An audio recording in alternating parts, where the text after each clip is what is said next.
It wants you to claim this relief now, and millions of people residing in several states are missing out on another payment from the federal government. If you are a part-time worker or a senior citizen, you'll likely qualify for one of these checks. Nearly 1.5 million Americans that could be owed a share of the unclaimed tax refunds are going to get the stimulus cash, because according to the IRS, the outstanding funds are worth almost $1.5 billion, with an average payout of $900. Typically, there is a 3-year deadline to claim refunds before the cash becomes property of the U.S. Treasury.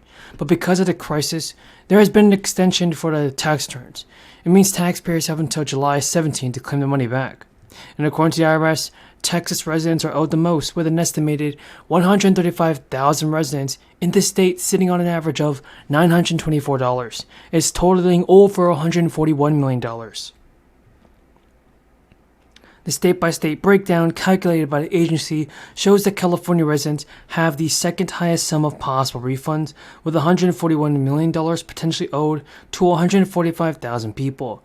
Florida comes in third, with a median projected refund of $893 for about 90,000 residents. And the IRS predicts that about 81,000 New Yorkers could be owed almost $87 million, while people living in Illinois could be sitting on about $57 million in unclaimed cash. The state with the lowest sum of unclaimed tax refunds is Vermont, where 3,100 people could be eligible for just over $3 million in refunds. The average amount of money that could be owed is slightly over the national median at $901, because according to the agency, students, part-time workers, and seniors often overlook filing a tax return and they never realize they're owed a refund check. Experts are warning that Americans should start gathering their records and file the return as soon as possible to avoid missing out on a potential windfall. And low to middle income people might also realize that they stand to lose out on more than just a refund. Because the IRS warns that workers may be eligible for the so-called Earned Income Tax Credit, which provides a tax break even without a balance due. The Earned Income Tax Credit is putting an average of $2,000 back in recipients' banks and helping lift more than people out of poverty. 31 million people applied and received this credit last year, but a fifth of taxpayers who are eligible for the credit still don't claim it.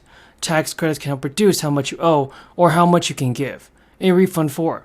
There are a few basic qualifications for the Earned Income Tax Credit, including being a U.S. citizen, having earned income from wages, and also in the Senate, Democrats are warning that the president not to agree to anything that would hurt the low-income Americans or to undermine the battle against climate change. Democratic senators are increasingly concerned that any deal that Biden strikes with Kevin McCarthy will include some major concessions that make it easier to approve fossil fuel extraction projects. It has spurred some of them to use the president to raise debt limit unilaterally and circumvent Republican lawmakers altogether.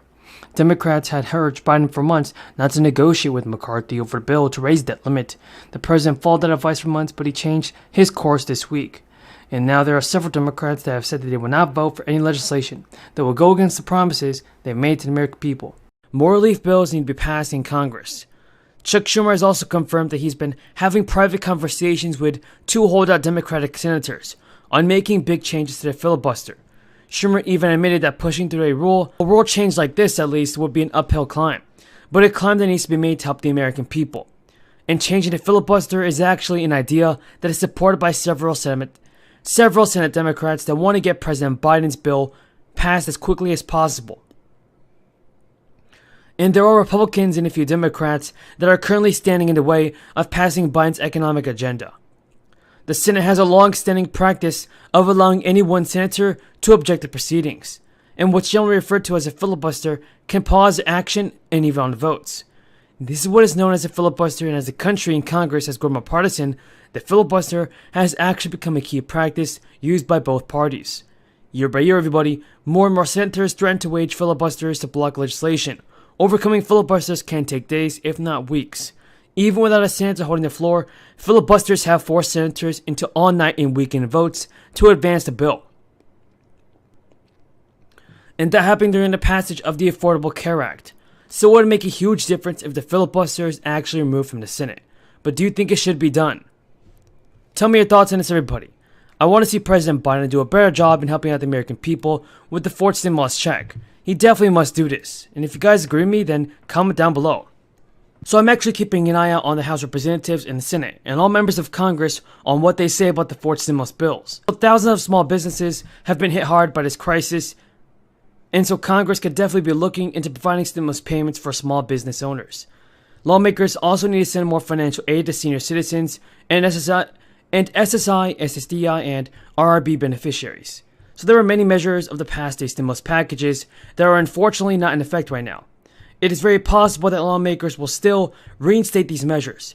And now this includes a monthly unemployment boost for Americans and also another round of stimulus payments. I definitely expect Congress to make at least a $1,400 stimulus check available to Americans in the country starting all this year. This is especially with unemployment claims rising very quickly over the past few weeks. Many people are blaming the surge of jobless claims on the ongoing crisis, and Congress will be forced to take action if claims continue to increase. CBS News has actually released a report that showed about 25% of Americans have actually struggled to pay their rent and their monthly expenses over the last couple of weeks. Now, many people are actually blaming the surge of jobless claims on the ongoing crisis, and Congress will actually be forced to take action if the claims continue to increase. So CBS News has released a report that showed about 25% of Americans have struggled to pay for their monthly expenses. Still, millions of Americans have been impacted by the pause in expanded monthly child tax credit payments as well. It is really sad that Congress has not taken action for the American people yet, and they cannot leave us in the dust. A fourth check has to be sent out this year. But at least there are several lawmakers that are actually in favor of more relief in the form of new direct payments. There have been nearly 3 million people that have signed an official change.org petition, showing their support for further financial aid. The petition makes it clear that Congress needs to sign off on recurring $2,000 monthly payments, and I definitely agree. A $1,400 stimulus check would be great, but it's not enough. So I believe a payment of $2,000 should be sent out every month to all senior citizens and Social Security beneficiaries. It's actually reported that the third stimulus check of $1,400 did not last very long for many Americans. That's why it's important that the payments are made every month. A group of Democratic senators have publicly shown their support for recurring checks that will be tied to the current economic conditions of the United States. And I'm really glad that there are some lawmakers in Congress that do actually care for the American people. Americans have to be assured that they will be able to feed and house their loved ones, during these difficult times at least. With this ongoing crisis, families need to have a form of financial relief that they know they can rely on. But the big thing we should all be aware of is that lawmakers have not agreed yet on what the size of the next round of stimulus payments will be. The first stimulus check was worth around $1,200. Hello, folks. Good morning. I'm going to be somewhat short today because shortly you're going to hear a helicopter landing outside the window here. I'm supposed